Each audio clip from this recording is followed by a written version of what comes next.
The Rachel Maddow Show, weeknights at 9 Eastern on MSNBC. Today we learned about a thing that Democrats and Republicans agree on. And I should say this is the first time ever that both parties have agreed this much about this one thing. It's really interesting. It's a new Gallup poll out today. And in this Gallup poll, we learned that Democrats and Republicans agree that they very much dislike both Democrats and Republicans. Hey! Look at this. Neither major party cracks 40% favorability in latest poll. This is the only time, the first time since Gallup started tracking the parties' images this way in 1992 that neither party has gotten to 40%. And you can see the way it's changed for the two parties over time. This is favorable opinion for the Democratic Party in blue and the Republican Party in red. And you can see both parties have their ups and downs. 2005 was a particular low for the Democrats. That was after John Kerry failed to beat George W. Bush in the presidential election in 2004. Only 46% of Americans viewed Democrats favorably that year. But it was an okay year for Republicans. Republicans were up at 56%. That was more than reversed in 2009 after President Obama was reelected. Look, Republicans all the way down at 34%, but the Democrats were way up at 55%. So there have been times in our history when one party dipped way down below 40%, but that usually meant people were just being drawn to the other party. So one party goes down below 40, the other one goes way up. That's the way it has worked for a quarter of a century until now. Now, only 37% of Americans have a favorable opinion of Republicans, while a whopping 39% have a favorable opinion of Democrats. Nobody gets above 40. That has never happened before. Congratulations, modern American politicians. America dislikes you in historically epic terms.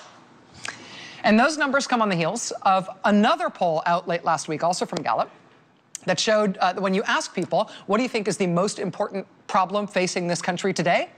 Look at the answers. The percentage of people who answer that race relations is our most important problem is 4%. The situation in Iraq and with ISIS, also 4% of people think that's the most important problem facing America today. The state of our education system, the proportion of Americans who think education is the most important problem in the country, that's 6%. Immigration, most important problem in the country, that's 7%. Unemployment, 10% of the country thinks that's the most important problem facing this country today. But by far, the highest percentage of respondents, when you ask Americans, what is the most important problem facing America today? The highest percentage of respondents say that biggest problem in the country is the government. The biggest problem facing our country today is that our government is terrible. Dissatisfaction with the government, problem numero uno by. So, like, whatever the opposite is of this feeling. That is how Americans feel about our major political parties and our government as a whole. The opposite of how Snow White is feeling. Right there. Just terrible. Terrible. But you know, there is a cure for this. It exists. I think there are probably, depending on who you are, many kinds of cures for this depression and cynicism. But here's the cure that is really important in today's news. This little girl with the pigtails, right? Pigtail braids there and the glasses. She grew up in the 1960s in Durham, South Carolina. A little African-American girl growing up in South Carolina in the 1960s. She went to a mostly white elementary school. And as a little black girl at that mostly white elementary school, she did so well on standardized testing that the school asked her to take the test again. They did not believe that she could do as well as she did on that test, and so they asked her to take it again. Undaunted, she took the test again, and she got an even better score than she did the first time. 1977, that same little girl went on to become the valedictorian of her high school class.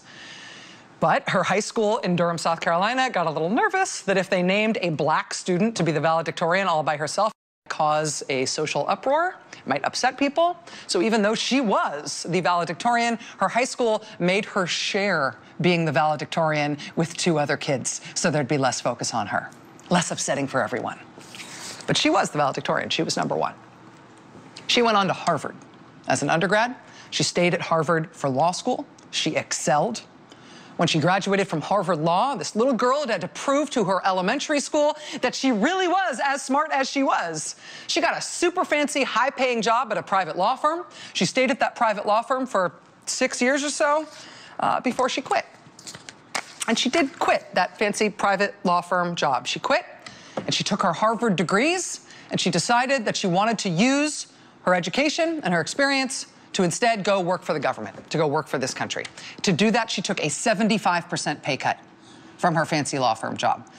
A 75% voluntary pay cut so she could go work for the U.S. Attorney's Office for the Eastern District of New York. Because that work as a public servant was more meaningful to her than the cash that she was raking in at this private law firm. And at the U.S. Attorney's Office, she has had just an incredible career. She prosecuted one of the most high-profile police abuse cases in New York City history. She won terrorism cases one after the other, including against a man who planned to blow up the Federal Reserve. She busted a big, scary story that it was a ring of convenience store owners, this criminal ring that was bringing immigrants into the country and then using them at convenience stores as slave labor. She exposed that and busted it up. She was also famously known, for prosecuting corrupt politicians like Pedro Espada and William Boylan Jr., both New York State Democrats. She prosecuted them both. She also prosecuted Republican Congressman Michael Grimm. This star prosecutor who could be making bank at some private law firm somewhere, who previously had. She gave that up because she wanted to do meaningful work serving her country. And she has been good at everything she has ever done. But she, as a prosecutor, has excelled at prosecuting corrupt public officials. You know, the kinds of public officials who make people hate public officials. Her life's work has really embodied public service as a noble pursuit. She was and is the best our country has to offer. She has had an unimpeachable career as a government employee and a public servant.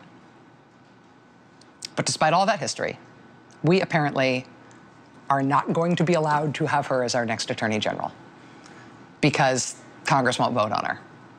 They won't hold to vote on her. It's not that they will vote no. They won't allow her to be voted on. She, of course, is Loretta Lynch. She's currently the head of that Eastern District of New York office where she started all those years ago. She's now the U.S. Attorney for the Eastern District of New York. She was nominated to be Attorney General by President Obama 4 months ago. She would replace Eric Holder as our next Attorney General if the Senate would ever allow a vote on her nomination. She was nominated for Attorney General back before President Obama nominated Ash Carter to be the next Defense Secretary. President Obama nominated Loretta Lynch, and then he nominated Ash Carter. The two of them both sailed through their confirmation hearings, and there have been no substantive objections to either of them. But you want to know the difference between them? The difference between them now is that he has already been confirmed as Defense Secretary and is working as our nation's Defense Secretary. She's still waiting even for a vote. I mean, he's been confirmed long enough already that he's already started delaying the end of one of our wars, the war in Afghanistan. Ash Carter's on the job and unending wars already. Busy man. Loretta Lynch, valedictorian, unimpeachable record, incredibly successful prosecutor. She has not even had a vote in the Senate. She is still waiting. And now Senate Republicans say they are not going to vote on her nomination unless Democrats give in on a totally unrelated piece of legislation that has nothing to do with her and that both parties are fighting about right now in Congress. Republicans are holding Loretta Lynch's nomination hostage on that unrelated matter. And, you know, when you read about this, you know, on its merits, inexplicable treatment of Loretta Lynch by Republicans, even though they admit they have nothing substantive against her, when you read these stories, there's always a mention of Ed Meese. Ed Meese's name keeps popping up in these stories about what's happening to Loretta Lynch right now. Loretta Lynch has waited the longest for a vote of any Attorney General nominee ever in history, except for Ed Meese. Quote, the last to undergo such a lengthy confirmation process was Ed Meese. You keep seeing that reference everywhere. Here's the thing about Ed Meese. Here's the thing about President Reagan's nominee for Attorney General, Edwin Meese. A special court-appointed independent counsel had to investigate Ed Meese while he was awaiting a Senate vote on his Attorney General nomination because he had failed to disclose some special interest-free loans that he received on his financial disclosure forms. There were allegations that he had given jobs to people who had done financial favors for him, and. That humiliating lengthy, detailed investigation into his potential ethical misdeeds. That was the reason Ed Meese had to wait so long for a vote as Attorney General.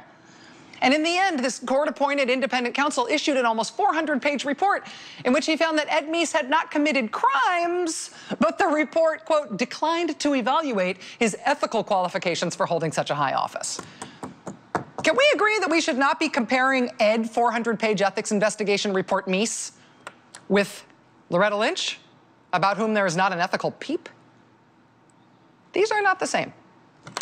Ed Meese had to wait a long time for a vote for a reason, for a real reason about him. There is no reason why Loretta Lynch is still waiting and why we as a country are still waiting. Loretta Lynch is the embodiment of what it should mean to be a selfless public servant. The fact that she exists, right, her life's work is the antidote to all that polling about how much Americans dislike our government right now. But in this particular iteration of Washington that we suffer through right now, how our government is functioning right now, none of that seems to be making any difference at all. It's just amazing.